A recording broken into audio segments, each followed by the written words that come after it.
Bye week is over, back out at the helmet with some top-notch 49ers news. Fred Warner is not joking around regarding this potential return from his severe ankle injury. You can tell by what he's posting. And I can also say that I speak from experience since I was swimming in the ice-cold San Francisco Bay this morning.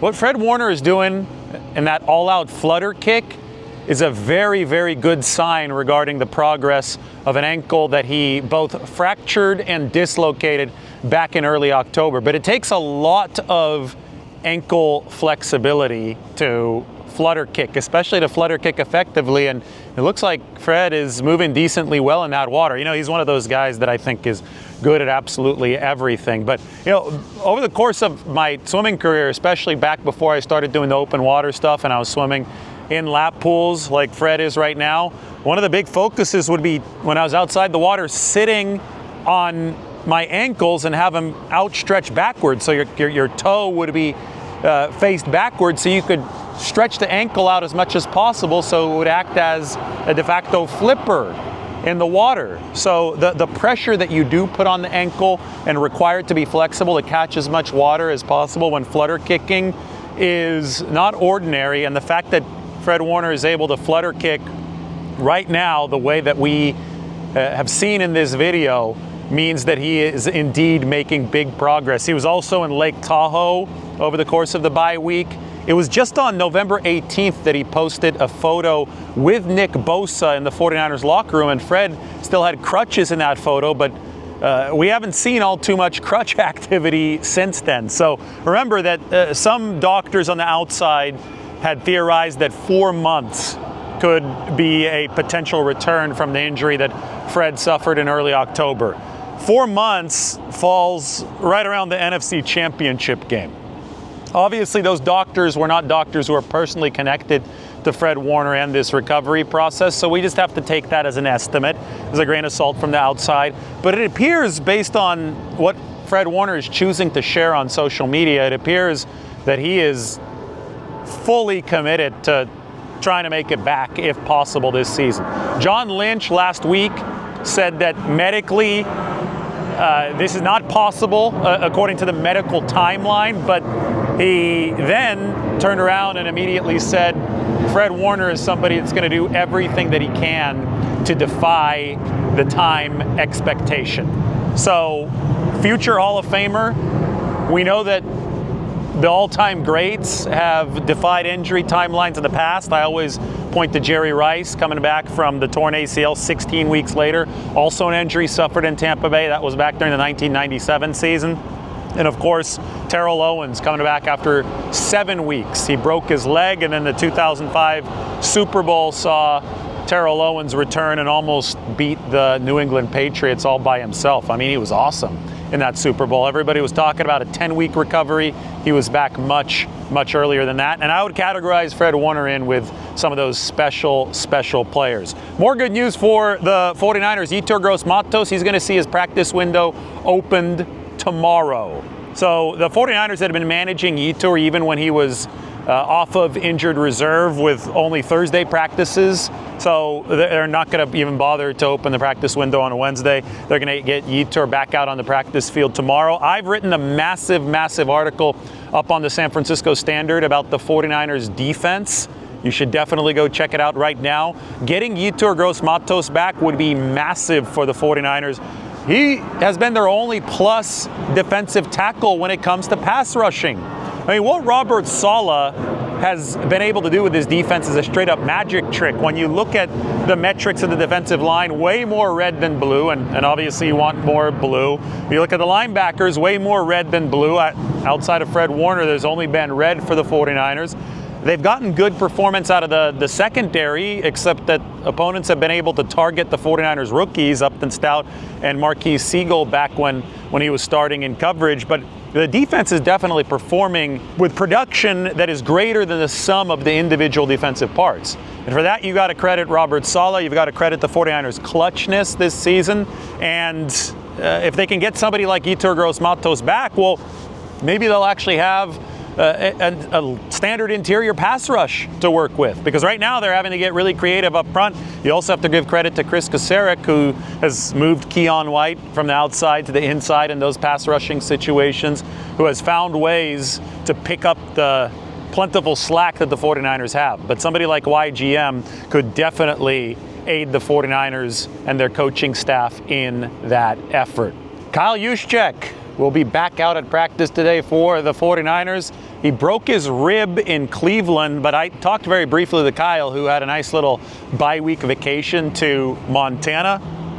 He says he's feeling good. Going to be a limited participant, but the arrows are pointing in the direction of Kyle Juszczyk being ready to play for the 49ers against the Titans. And he inferred the same thing to me right after that game against Cleveland. He had to run out to see a bunch of family and friends, since that's the area where Kyle Juszczyk grew up, but he thought that he would be able to work through it and be back for this game against Tennessee, and it does indeed appear that things are heading in that direction. 49ers also will be getting Eddie Pinheiro back this week. They released the backup kicker, Matt Gay, from the practice squad yesterday. Eddie spoke in the locker room. You could check out his interview right after I'm done giving this update. But he is currently ranked as the #1 kicker in the entire NFL. He has yet to miss a field goal. He has missed some extra points, but Eddie Pinheiro averaging .42 added expected points per kick, which tops the list of everyone in the entire NFL. The 49ers special teams, ever since they picked up Eddie Pinheiro, has been the best special teams unit in the league. So he has been one of the main drivers of that, and the 49ers are going to have him back out there in uniform on Sunday against the Tennessee Titans. That game's going to be here. It's going to be at Levi's Stadium. No practice today for Tatum Bethune, as expected, recovering from the high ankle sprain. For Sam Okawanu, still recovering from a high ankle sprain. And Nick Martin, he's still in that concussion protocol. So the rookie linebacker, we'll see how he does tomorrow and on Friday.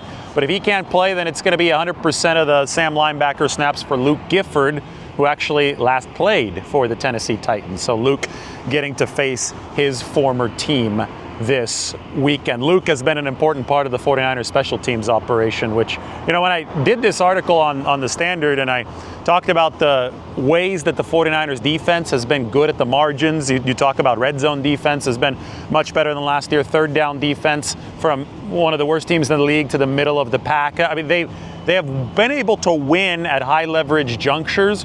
One way that they've succeeded at high leverage junctures is that their special teams unit has positioned them for better success. Yeah, you absolutely have to give credit to the 49ers and their return game and their coverage game, which I think has improved too over the course of this season, for consistently putting the defense into better spots. Complementary football has reigned supreme for the 49ers this year. That is one of the ways how Robert Saleh has been able to work the miracles that he has worked with his defense. Definitely check out the article up on the San Francisco Standard. It was fun to write this because, 2024 was an underperforming 49ers unit for very obvious reasons. I mean, that was a team that was coming off of 60 games in 3 years and was extremely old and had guys like Devondre Campbell on the team, and it just wasn't a whole lot of fun to watch with how bad they were against the run. This year, maybe the biggest bellwether of the 49ers' success has been the surge from number 29 to number 7 in run defense. They have a chance actually now to control game flow. They didn't when their run defense was so bad last year, and they've taken that opportunity and they've run with it. And they've schematically been able to overcome so much of the struggles that they faced this year personnel-wise with all those injuries. I think this would be a top 5 defense if Nick Bosa and Fred Warner and Michael Williams were healthy. Unfortunately, they're not.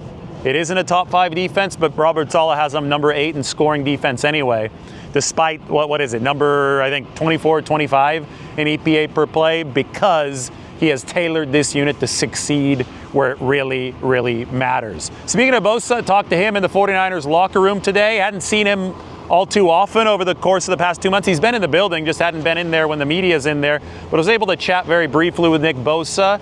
He's getting into the coffee production. I mean, you've seen him post on social media. Maybe one day we'll see Nick Bosa with his own coffee line. Maybe we'll have to bring him some coffee from San Francisco. I know Linea Coffee, the guys there watch this show. Maybe I'll swing by. Maybe I could pick up some coffee to bring to Nick Bosa in the 49ers locker room. But you wouldn't expect him to be a massive coffee aficionado, but maybe there's a market there. NFL guys, coffee, Nick Bosa delivering the goods, and he has posted that all on social media. Kurtis Rourke, 49ers rookie quarterback, is in full swing at practice now. The NFI window has been opened, that is the non-football injury list. He had played on a torn ACL at Indiana last year, and then Rourke was out for the 49ers throughout the majority of this season, rehabbing from that injury, but they opened up his practice window on Monday. 49ers released Adrian Martinez from their practice squad. The Clovis West product, born in Hanford, is now back with the New York Jets. So that's really come full circle for Adrian Martinez. Played for the Jets and Robert Saleh in 2024. Came over to the 49ers this year, got his first NFL action when Mac Jones let him take the kneel-down snap without Kyle Shanahan's knowledge against the Giants. So it was at the stadium where Adrian Martinez was in uniform for the Jets last year. And the Jets locker room actually was right by the 49ers visiting locker room when San Francisco played the New York Giants. Adrian did not keep that football. It looked for a while like he might. He sprinted off the field with it, but he said that he was going to wait to keep a football for a better opportunity. Maybe that opportunity of actual game time will come with the New York Jets as he is back with the team who had him in 2024. So congratulations to Adrian Martinez, immediately getting another opportunity in this league. I'm going to leave you guys with a couple stats. The 49ers, top 5 in red zone touchdown percentage. Kyle Shanahan is absolutely cooking with gas this year. The fact that the 49ers are top 5 in red zone touchdown percentage, missing Brock Purdy, missing George Kittle, missing Ricky Pearsall for much of this season, missing Brandon Ayuk for all of it.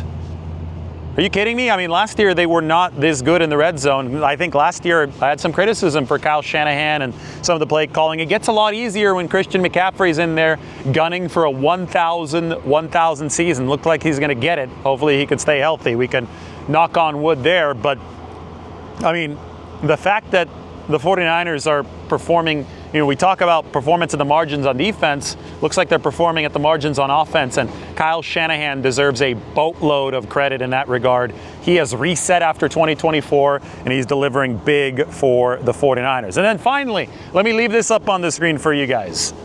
Bad throws against pressures faced. Look who's in the upper right. This is where you want to be. That means that Brock Purdy is delivering a low bad throw percentage. Now, he is facing a little bit more pressure than the average quarterback, but he is not turning around and delivering bad throws at an above average or a higher than average rate. Meanwhile, one of the quarterbacks in the bottom left, where you don't want to be as a QB, Matthew Stafford. I always say that Stafford is going to throw the other team the ball. You just have to catch it.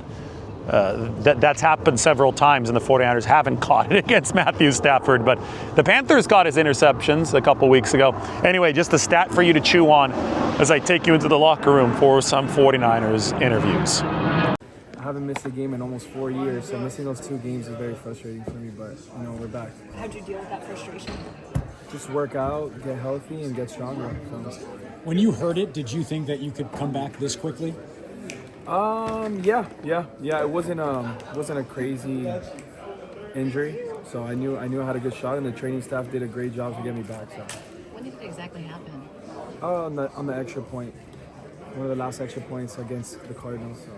Did you not kick for about a week or so, Eddie? Like, how long did you give your leg? Yeah, almost like 2 weeks, without kicking, and just kind of strengthening it and strengthening the muscles around it. And they had a good process for me. The training staff had a good process for me here, and it was great. So you're going to be kicking the final 4 games this year. Three are here, one's indoors in Indy. Is that welcome news for a kicker? Yeah, it's great. Yeah, I'm excited. Were you a little relieved that Matt got to take the duties in Cleveland with the crazy win that he had? I didn't even think about that. Yeah, I found out on game day that it was super windy, and I saw that. But I mean, it's just part of the process, and honestly, I wanted to kick in the game, and like I said, I haven't missed a game in almost 4 years, so not being able to play that game obviously was just tough, and being on the sidelines, I love to play and I love the sport, so I'm just happy to be back. Can you explain the difference of games now in December when you're fighting for a playoff spot, and how different it feels just for you personally and for the team as you're getting in the stretch right here? Yeah, I mean, just, playing meaningful games is awesome. And, here towards the end of the year, the weather gets windier and it's tougher to kick in conditions. But, I mean, it's fun, and I'm just, happy to be back. So. Thanks, Eddie. Drive back home, did that, still time to kick. Would you take this Week 14 bye week over an earlier one now that you've kind of gone through it? I think it's all relative to how the season's going and whether you need that break. Because sometimes an early bye could backfire too. You gotta, especially if you want to be a playoff team and make a deep run. It's a long season if you get an early bye. After the game of Cleveland, you probably Miles here and talked to him, and just heard this week, he's going to get it over with this season. Yeah, it was fun, man. I've only played him twice. This is my second time I'm only playing him, so yeah, I mean, he's got a ton of respect for him. Just one of the best we've ever seen, and just generational talent. So it's always fun being able to go up against him and play good on good. Your post-game commentary was pretty Yeah. Obviously I wasn't super serious about that, but he's not the matchup that you want to see when the schedule comes out. Trent, what would it mean to your group, the offensive line, for Christian to get 1,000 to be a part of a special season like that? Yeah, I mean, that would be huge. Just more so for Christian, just continuing to rewrite the history books, and he's a transcendent talent, and we're lucky to be around him, lucky to have him. So obviously more happy for Christian, but it would be good to be a part of history. He's got 8 rushing touchdowns in the last 8 games. Do you feel like he's got that touchdown groove that he had a couple years ago? I think this has been Christian for the length of his career. He's always had a nose for the end zone. He's always found a way to get in the end zone, and he's enabled, the offensive coordinators to be able to do a large array of things with him that, put him in different spots and get him in mismatches, and, and it helps him helps allow him to get high touchdown numbers like he's getting. But especially up front, it's never easy. I feel like every team has a pretty decent D-line or somebody good on it. So, really, really decent D-line. Linebackers fly around. Just one of those young, hungry teams that just coming off a win and, got momentum going. So it'll be another dogfight as usual. Is Simmons someone? In the league, he might play him next week. Philip Richardson's coming back. I mean, what are your thoughts on him coming back after 5 years or not? Man, I think I'm ready 44. Give some hope to the older guys. Maybe still be doing it around that age. So, been a big fan of Phil for a long time. So happy to see him back. Happy, love to see him out there just to see it, for the league. Colton said he spent. But when you get that extension, you start indulging into different things. So maybe it's the money.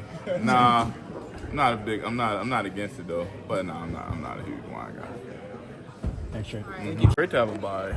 Obviously, it's the longest one we've had yet. So to get a couple days off in week 14's really good for the body and obviously the mind too. So when you can get away, it's good. Went to Napa and the Duck Club. So spent our time here in California, but had a good time. Drinking some wine? Of course, always.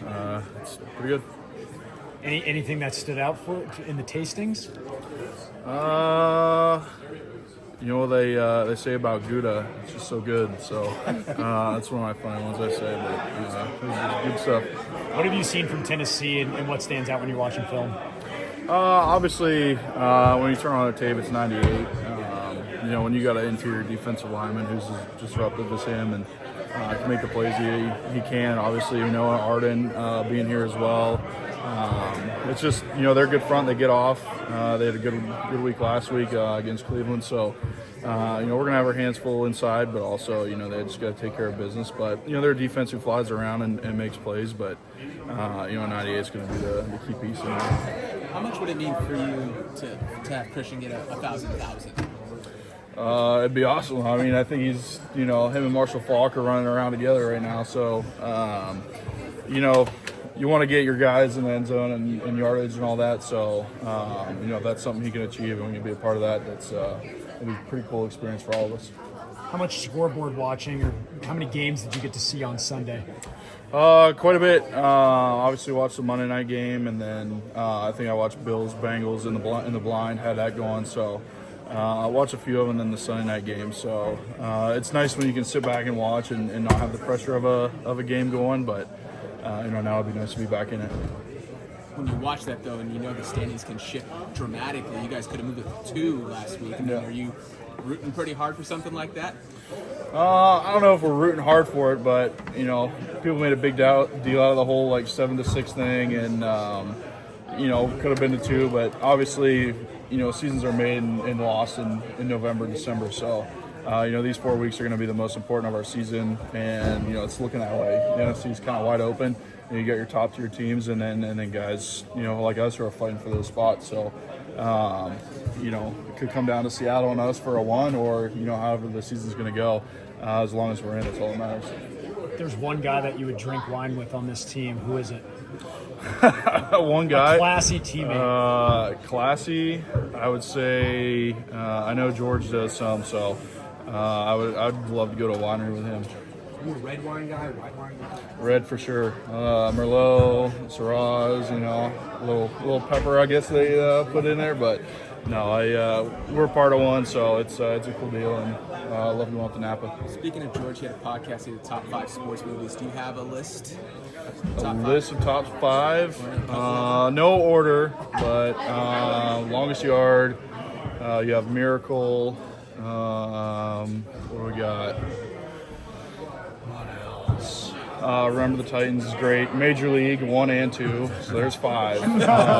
But no, Major League's a fantastic movie. Love that. But no, I think that's a good list of 5 so far. Yeah. Hook up with your wine and Gouda. Yeah. Thanks, Colton. Thanks.